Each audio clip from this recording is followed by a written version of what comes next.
Hello, welcome to the Crochet Cakes YouTube channel. My name is Clarissa and this is a crafty yarny crochet channel. Today I thought we could have a little bit of a chat. As you can see, I am not in Florida. I am in Puerto Rico with Mom because she had a major surgery and I'm here making sure she doesn't lift more than 10 pounds and bend over when she shouldn't be bending over to pick stuff up the floor. So more of a caretaker, general caretaker-ish, I guess.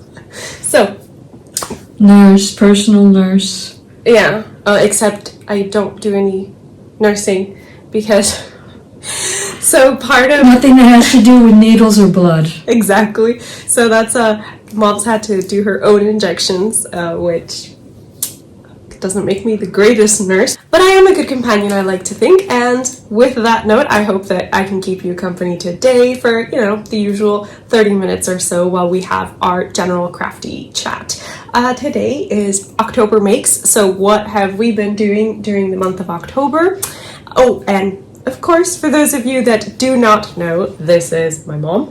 Her name is Caroline, and you can find her on YouTube, Instagram as Ravelry. Oh, also Ravelry as mindandmusecrafts. I will put all the links in the description box below. Incidentally, in the description box below is where you will find all the links and sometimes chapters for you to navigate the video as you see fit, because I know that some people like to watch YouTube on speed. I don't know how speedy you should put me because some people think I talk too fast. So I don't know if you want to put me in 1.5 speed.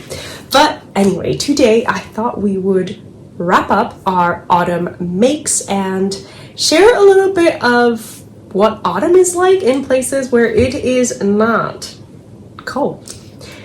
Point in fact, today Alexa let us know that we had a heat warning. So it is now November 1st today as we record this, and Puerto Rico has a heat warning. It was 95 degrees the last time I looked, which is too hot for this time of year, even for tropical Puerto Rico. So with that in mind, I decided to wear one of the few crochet tops that I brought that's been okay. Honestly, I haven't been more hot than I would usually am.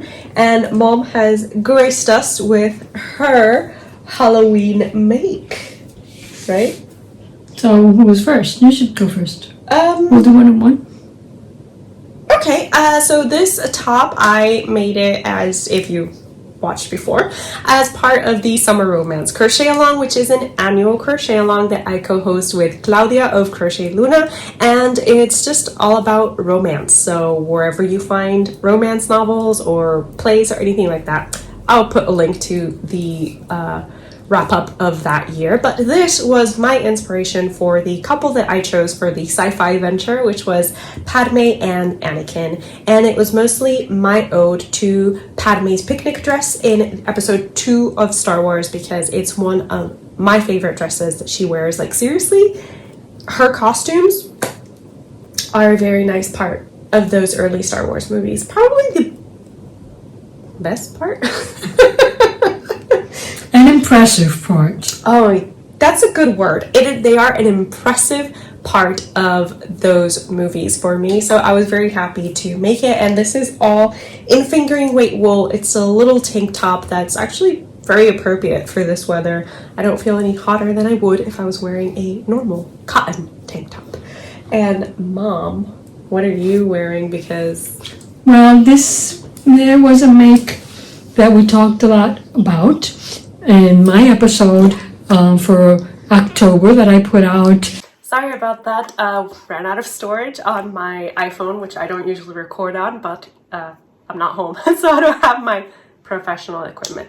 Anyway, Mom, you were going to tell us about my Wednesday. I guess it's the only October make that I completed in October, and this was the Wednesday, well, an imitation of the checkered vest that Wednesday uses in, I think it is episode 6, but I'm not sure. I think twice in the series, which I appreciated because it was an excellent vest, and also because it's realistic. When you have something that you really like, you don't just wear it for one day. So she repeated some of her clothes items. But anyway, at the beginning, a lot of people came up with sample patterns and tutorials for this, and I don't know what clicked. Maybe in August, and I decided, oh, that's what I want to make.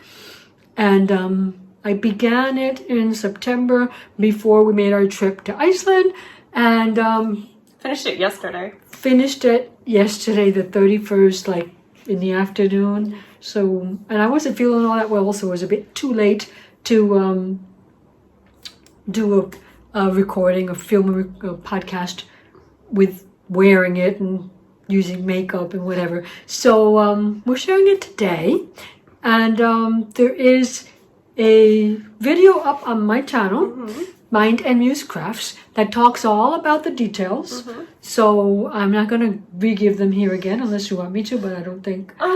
If you think there's anything that we missed while we were describing it, it is that checkered vest. Some people make it completely checkered, and some people create this big like column of weird shaped black, which makes it use a little bit more black when you're making it than so you use more black the than white. And basically the chart that I followed, do you remember where it was? I'll link it down below. It was a website called Laura something, and she... Here I was all enthusiastic because she was going to remember. Well, the last name... I didn't bring my I don't know how to right? pronounce it. I'm pretty sure the last name was spelled A-U-C-H. And I wasn't sure if it was Och, or, you know, I didn't want to really pronounce it, but it'll be linked down below. And it's good to read it because, like I said in the Mind and Muse Crafts recording, she gives a lot of details about research that she did about who was the original designer, both the designer of the vest itself and the crocheter, the person that actually completed the design. I was going to say the producer because I think she produced. Well, and then, she gives graphs and just some, like a recipe, a description of what she did. And, you know, not really a pattern or anything. Because with this, it's oversized. And once you get this coloring in right, there's not a lot of... And the details is how many of these little boxes am I going to use? And depending on how big I am. So it is a bit oversized. And I made mine shorter in the front, longer in the back, basically because I was running out of yarn. And also because I wanted to finish it on the 31st. But I have to say it was so...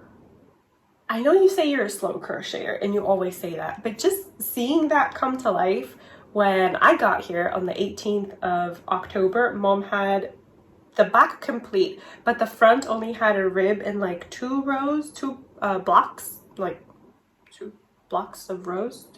Anyway, and just seeing like in the short time that she actually managed to crochet on it. But, you know, like, I couldn't do anything else, so I was working on it.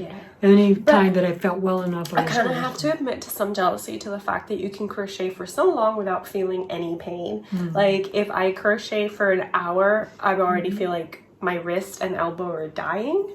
So, I'm a bit jealous. Well, if I crochet on the couch, I've got my elbow resting on the couch. That bothers me after a while. That position bothers me more than if my elbow's hanging. I think... But generally, I don't have wrist pain or finger pain. I really don't crochet continuously, like for an hour, because I get bored. So after an hour, I'll stop, get up, drink some water, stretch my hand, and come back. Yeah, but it's a consistent hour. So you'll crochet for like an hour, then you'll take... maybe a 30-minute break, do some things around the house. Not now, obviously. Or check my Instagram, or just check my Instagram or whatever. So I don't get the same type of pain that she gets, so I can work longer on it. I do crochet for an hour, stop and do things, but I can't come back and pick it up. It honestly hurts, and I think it's the fact that I always call it the fight or flight. I'm always like this. And I need to maybe it's just the way your joints are connected. Yeah, I think I wasn't made right. Sorry. You were the last one. I gave you all I had left. Does anybody remember that doll, Betty Spaghetti? Mm-hmm. That's how I've always felt, like gangly. I did in color, so I'll put a picture here. But that's how I've always felt, like gangly, and like my parts creak and crack and they don't connect well. That's literally. Loose. They're loose. Yeah, they need to be tightened and oiled. So yeah, I can work on things for a long period of time. So, yep, that was the first and the only finished object that I had for October. But it was still amazing, and it's a good segue to kind of talk about the last of the autumn makes if you caught the previous podcast, because it's been 2 videos since that podcast. I released the September Makes podcast, then I did a tutorial a vlog for a pinafore dress, and then I did a tutorial for a headband that I'm currently not wearing and I should have brought because I also finished it in October. I'll put a picture here. I had a Cruella de Vil photo shoot for it. You could stop and go get it. It's okay.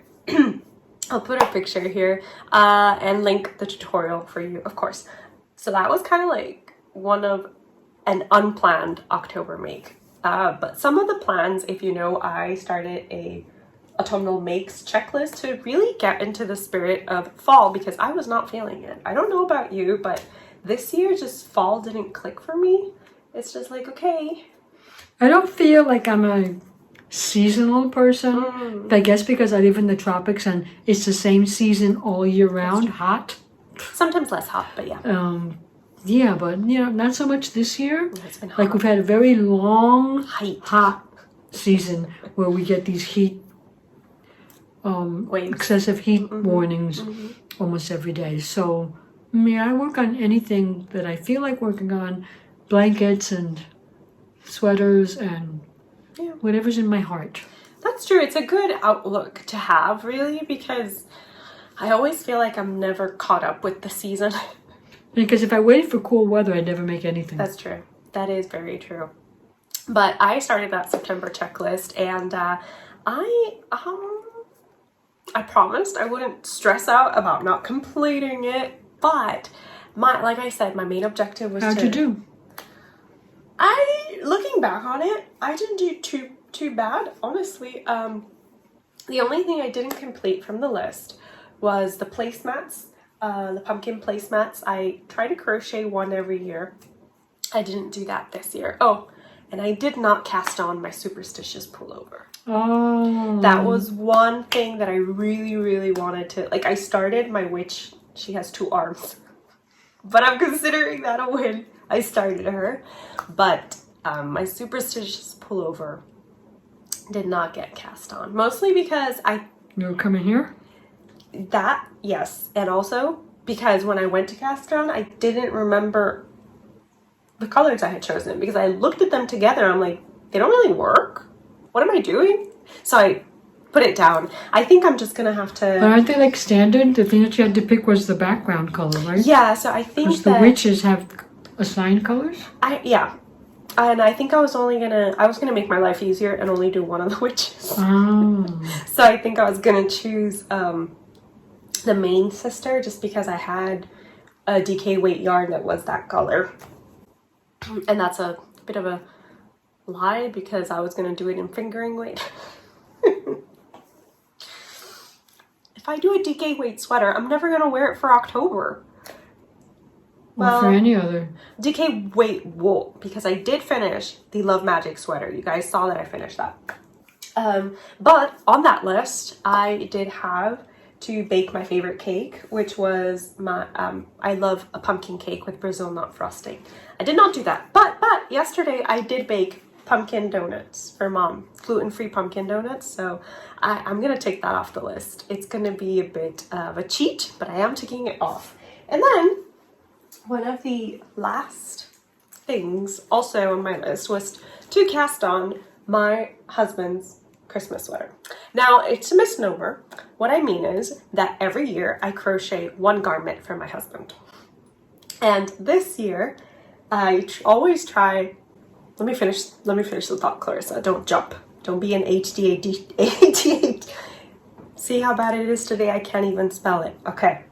As I was saying, It's a misnomer because typically I cast it on to try and give it to him for Christmas, and as Mom knows, I never make the deadline. Or his birthday. Or his birthday. It's not Christmas. It's usually for Three Kings Day, which is the 6th of January. It's a very Latino cultural thing. It's not so much religion. It's more of a cultural thing already. Anyway, point is, this year he picked his pattern and he picked his yarn. And the yarn and all of it is living in this lovely bag, which is one of the collaborations I did with Mom. She would needle felt the fabric and then I would sew a bag together. And this one has hedgehogs. That was way back. This is way back when I first opened my Etsy store. This one I never sold it because I didn't sew the zipper on correctly, or the zipper was faulty, but it doesn't close right. You really have to fight with it, and it just didn't feel right selling it. Right.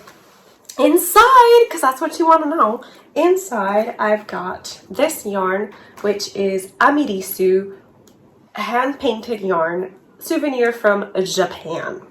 And my husband picked out this colorway on the needles because this year he picked out a knit pattern in fingering weight wool using 3.5mm needles. So it's not going to be a Christmas sweater.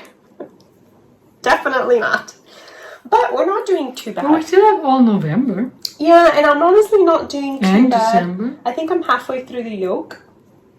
So that's not too bad because once you separate for the sleeve, this one's a short sleeve garment. So once I separate for the sleeves, it's just knitting in the round until I get the length I need. And then I think you pick up the sleeves again to knit a little bit. Oh, so you don't have the photo? Yeah, I'm going to put it up. I will put the picture up here in between. Can I choose where I put it up? I think so. I put it here. Between Mom and I. But this is the panadero sweater. It is actually a pattern knit in Spanish. And I was putting it off because I've never knit in Spanish. Well, the pattern is written in Spanish, Yeah. not knit in Spanish. It's written in Spanish, that's correct. The instructions are in Spanish, and I had never knit reading a Spanish pattern in knitting. I have done crochet. So I was psyching myself out, but really, once you know that knit is derecho, purl is reversa, you're good to go. Like, it's And there's probably a lot of repetition, right? yeah, it's not hard. It's a raglan sweater, actually, well, raglan top because it's short sleeve. And it's really easy. He has some very nice details, and I kind of want to do what the Claudia of the Sunbird Crochet podcast does and take a knit pattern and crochet it so we can have matching sweaters. Because I'm like that. Anyway, I do have to say one thing I don't like about it. It's not the yarn color, it's that, you know how fingering weight, right? You have your yarn ranges, Mom, right? And the yarn ranges are just that, they give you a range. So fingering weight is anything that is between, I think, 18 wraps per inch to like 12, 15. It's a range. And this yarn is on the thinner side of it. It's one of those fingering weight yarns. It's basically just thread because it's plied together so tightly. It's not a high twist. It just looks like one strand of yarn, but it is plied, and I don't like it. I like my fingering weight to be plump. I don't know about you, but I need some plumpness. For knitting, definitely, because I feel I have nothing to hold on to. Exactly. I'm getting a lot of pain, actually. I don't know if I would ever knit in fingering weight. Well, this was a goal of mine just because I really liked the design, and it's gender neutral. So I really like this. It's got a V-neck. So it's cool. It's not a bad knit. And it's the panadero. Panadero sweater, Which yeah. means baker. bread baker. Literally bread maker, yeah. And I think that's literally what inspired him. That's why he called it that. He was inspired by a baker uniform. Because we have Panaderias. we have bakeries which are a bit different from the bakeries in the States, or Well, yeah, because we usually our panaderias sell bread and pastries. So it's a little bit, I associate it more with the French but equivalent. a lot of them have bread bakers that are in-house. Yeah. They bake the bread for the panaderia. So I and they use the short sleeves because it's really hot. So yeah, I really like it. I can't wait to finish my yoke. I am on repeat 9 of 25 to finish my yoke. So we're getting there. It's okay. Oh, and I'm using Knit Picks. These are their 4 square knitting needles, are one of my favorite sets. And I will be doing a video of tools for crocheters who knit, just because, you know, we all knit differently, I think, and we all have different preferences. I think it's cool we talk about them, but that's a gift, right? And Mom, you're also working on a gift, aren't you? Right, because I think it counts as an October make, because I completed the Granny Hexagon Cardigan when I got back from my vacation with my husband in Iceland. Put a video here. I'll put a video of me modeling the cardigan here. Yeah, we can include that here. The details of that blue one are on the podcast that I filmed, the episode that I filmed for my channel.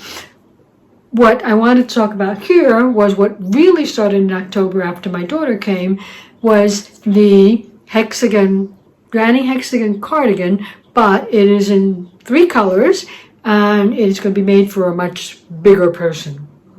So the first Hexagon cardigan that I saw was the Campfire Cardigan by the Jess of the Make and Do crew. But I have seen so many after that, so many tutorials and even patterns that are being sold. I've looked at a lot of them, but I didn't find a lot of differences. So I stuck with what I knew, with what worked for me for the blue cardigan that I made, which was another combination of different patterns, because on some of them you don't like the length of the sleeves. The hexagon is too long, so you don't, and the longer you make it, the wider your sleeve is going to be. So if you don't want a really wide sleeve, or a sleeve that's wide and all of a sudden becomes thin, and then, or you want a balloon sleeve like my daughter asked for me, so then I know that it's okay to have a long, wide hexagon, because she wants it to be balloon, the sleeve to be balloon. So she asked for 3 colors. I just want to take this out. Okay. And so there are 3 colors. Make sure it's full. So here's the hexagon. This is the basic of that. The idea is somebody discovered that if I do a hexagon that doesn't lie flat, then it can be folded in such a way that it creates, let's go this way on camera. Yeah. There you go. The sleeve and the body, which fits right in my underarm. So I don't have to attach a sleeve, and I don't have to worry about that curve that goes in the body there. The hexagon does it itself. Then you make the hexagon as big as you want it, depending on how boxy you want it. And once you have it as big as you want it, as boxy as you want it, you're just going to join the 2 hexagons that you made at the back, at the front. You can leave it open, but I've seen people close it to make a sweater or a jumper instead of a cardigan. And well, you finish off your sleeves by making them longer, adding ribbing, etc. So she asked me to make it in black, gray, and white. And so this is just stash. I just looked through my stash and found all, I think this is this way. No, that's okay. All of the black, gray, and white yarn that I could find. I'm using a 7 millimeter hook that I hate because I don't like the shape of it. Yeah, I didn't really like them. I think I was the one that bought this hook, and they're Knitter's Pride, I think, and I don't really like them because my yarn gets stuck. Yeah, and no, my thing with them is that they lack an actual hook. It's flat. So I find it difficult to go into stitches. That are too closed. But mine is that this type of hook tends to split any yarn that I use, even the acrylic.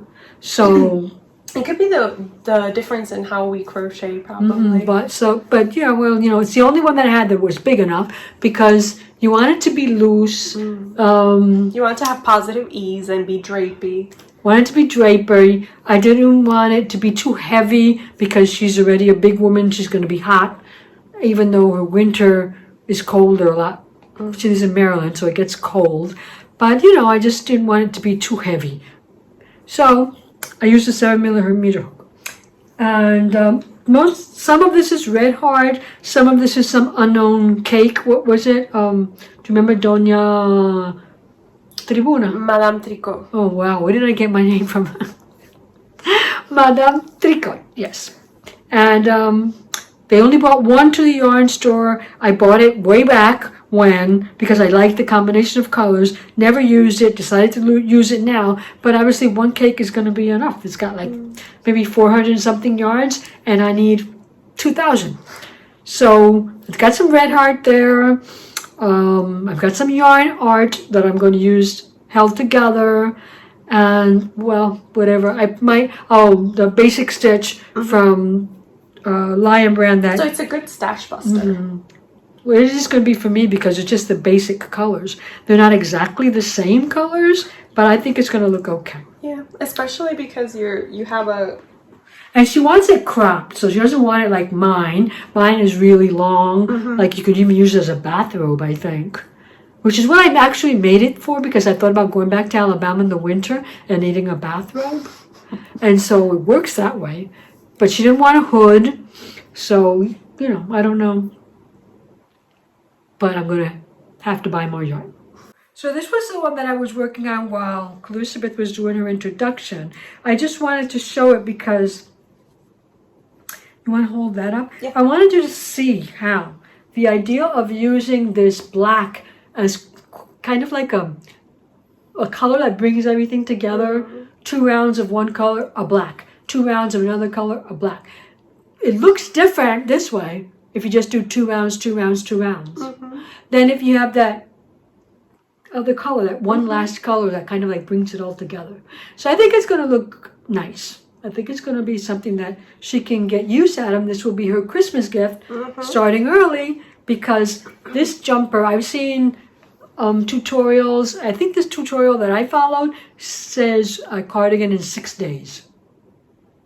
In 6 days. I've seen several of those. I've seen reels on Instagram where they talk about cardigans in 6 days. You know what I can complete in 6 days? Eating a cake. I can eat a cake in 6 days. I could do this in 6 days. I could do it in 6 days because it's cropped. Yeah. And so, yeah, that's my second, well, it's not a finished object, but it's what I've been working on in October. But it's nice. I mean, it's... Getting an early start on my Christmas. Early for me, anyway. No, it's good. Like, I've often seen posts about people that are like, if you're serious about giving handmade, you should start in June. That's what I mean. It's going to take you a while, and it's true. I definitely, this year, I think the only person that's getting a handmade gift is my husband, because it's the only one I've started. And I honestly didn't have any idea what to make it for you that I haven't already made. Last year, you were supposed to get a knit vest, and you got it for your birthday. Well, I did get it. She got it for her birthday. Because I had ran out of yarn, and I had to like salvage yarn from other projects to finish it. So well, but if you're looking for a quick gift that you know, I mean, I'm only going to go through this because she asked for it. She saw the beginnings of it while she was here, and she agreed. So I know it's something that I'll put the trouble into it, and it'll be used. Yeah. But you can make this in 6 days if you dedicate like the day. I don't know. Now I feel like tempted to do a video for you guys saying, can I complete a cardigan in 6 days? I think I would choose though to go the route of, and I've repeated this so many times, Sandra of Cherry Heart, she did a solid hexagon. I've said this a lot, and now I can't find it. I find no evidence of that cardigan. So I messaged Sandra today, and I was like, am I going mad? Did you never do this? Because I couldn't find a finished make on Instagram or on her blog or as a cover for her YouTube videos. I never found it. So I'm gonna check to see if she replied. I should have checked before. Well, you'll notice that I have no ends to just keep this going while she is. But it's not because I'm hiding my ends as I roll on. I'm tying my ends together using that magic knot. So every time I come to the end of a round and I have to change color, I use a magic knot to try to tie the two yarns together, the old one and the new one, as close to where I'm going to start my new round as possible. And then I just keep going. So, do I get nervous about those knots coming out? No, not with acrylic. They don't work for wool, I have found. With wool, they slip out. But I find that with cotton and with acrylic, they work. And I have taught my daughters not to wash these things roughly in the machine. They need to be handled with care. I figured out, though, you can put it in a delicate bag. Or if you don't have a delicate bag, put it in pantyhose that you no longer use. Tie it all together. I think I'm going to buy her a delicate bag and gift her this along with a delicate bag. Yeah. That way it won't get too roughed up and those knots will last a lifetime. Good news. She answered? I did not hallucinate. She did answer. That's what I told you. Is that the hexagon? Yeah. Oh, I didn't think it was that lighter color. I thought it was darker. It's a solid hexagon, and then she finished the cuffs with granny squares and the bottom border with granny squares. There are all kinds of things that you can do with this, and you can see online that people make it super large. They add granny squares down the back. All right, and around the sleeves like I did. I don't know what I was looking. This is April 28th. Why didn't I find that in her show notes? I don't know, but it was this one, April 28th. I was honestly thinking I had just maybe had a dream where I was watching a podcast. No, you couldn't have had, because I saw that too. Right? Okay, good. It was a shared hallucination. But I think that is us and our autumnal makes. And well, October, I don't know. I've said this before. For most people in the States, autumn seems to start in September. That I never feel it's autumn because it's way too hot. And then it just ends in October because then they start Halloween preparations and then it's Christmas. Well, Halloween preparations in the States is just a day. I know. They really are not into, like, we would celebrate all month long. Yeah, that's true. That's true. But I don't know. I feel that today my feet... And then finish up with Dia de los Muertos in November. That's true. I mean, Wednesday Adams taught us that it's Dia de los Muertos all year round. So that you celebrate more if you celebrate the Day of the Dead than if you celebrate just the Day of Living. Well, I think if people celebrate Samhain, written Samhain, yeah, but it's said Samhain, that starts 31st and ends on the 2nd, I believe, because it includes the Day of the Dead. But my feed is bombarded with Christmas, and I'm not ready. I don't feel it. I do not feel the call to sing All I Want for Christmas Is You. Not yet. Okay. I feel it. Do you guys feel it? I have to get past Thanksgiving. I'm sorry. I can't just go from one spirit to another. It's Thanksgiving for us is a family thing. Yeah, also. I think people celebrate different things on Thanksgiving, I guess. We don't actually celebrate the Pilgrims at all. No. We celebrate a day that was easy to get together as family and just say our thank yous for... and about gratitude, that there are so many things to be grateful for that sometimes we overlook, just like the simple thing of having family that cares about you and wants to be with you and wants to share with you and wants to cook for you. Doesn't matter when you do it anyway, but I think it's healthy for the spirit to be grateful. Yeah, of course. To be grateful, the things that we have, the things that we're able to share, and just to love each other a little bit more. Yeah. It was really funny because Mom and I and my sister actually, when Mom got out of the hospital, what we started doing as part of her recovery, because she needed to be laying down, sitting down, was watching a lot of Halloween-related movies. And I say that loosely because we're not about the jumpy, scary things here. Well, we aren't. My elder daughter is. Yes, we are. We but are not. She was tolerant. Yeah. So Mom and I just kept watching the same thing. And I'm like, Mom, we should just do a Halloween party like this, even if it's just you and me. And she's like, are you reading my mind? I was thinking the same thing. I couldn't have all the candy this year. No. I didn't get even one piece of chocolate this year. Nothing.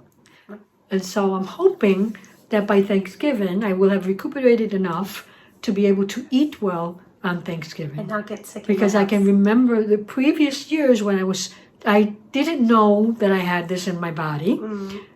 And I was just so sick on Thanksgiving. Yep. And we were just, why? I've never been I wait for Thanksgiving all year round. And why is this happening? But so maybe this year hopefully I'll source a turkey. I'll be better. Make a good cocktail. Mom sent me a cocktail recipe. I'll put it down if you're interested.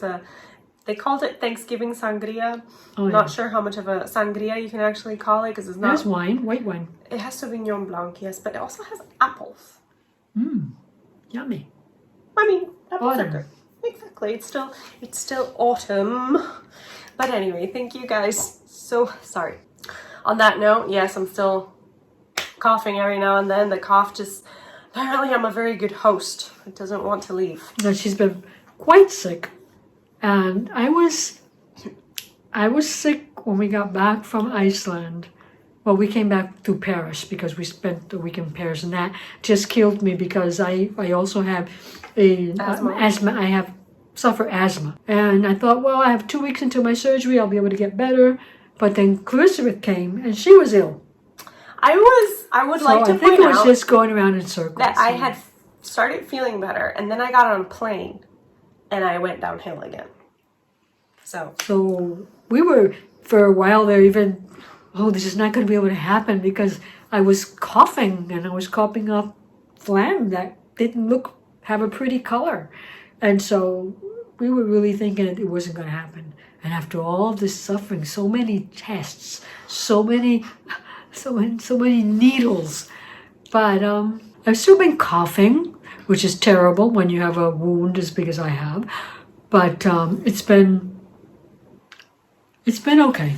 I've been able to deal with it, and I do feel a bit better. Thank everybody who's been asking Elizabeth. That's why we decided to do this together thing, where I could come on her channel and she could come on mine. I'd like to think we've had a conversation. We have. And we know that Do a tell lot of us. you like seeing us together. Yeah, just and tell us so if we've had a conversation or if it's just been, I don't know what. it is time to start the celebrations that come with the end of the year. So it's always our custom to begin wishing you happy holidays to come. And that your year ends well for you. I'm not saying goodbye yet. I mean, we still got... No, but you have to think about it now so that you make the months to come worthy I mean, I do of being have the end of the year. I have loose plans that changed, but... Well, our plans have been changing almost every day. Yeah, that's true. So, anyway... We'll get back to you separately, but we'll get back to you. As you know, you can find Mom in her YouTube channel here, mindandmusecrafts, and if you're here, you know it's the Crochet Cakes YouTube channel. Thank you so much for joining us here today. If you would like us to do any more videos together that are just like casual conversation about crochet topics, let us know in the comments below because we will be together all of November, basically, so it gives us plenty of opportunities to plan entertainment for you guys, which hopefully we are able to edit because I'm on my laptop and my laptop is from 2012, so hey. Wow, but we'll try. So once again, this is Puerto Rican goodbye, so this is the last one today. Puerto Rican goodbye start 10 minutes before they actually leave. Thank you so much for being here with us today, and we want to wish you a very, very happy crafting. Bye! Bye for now.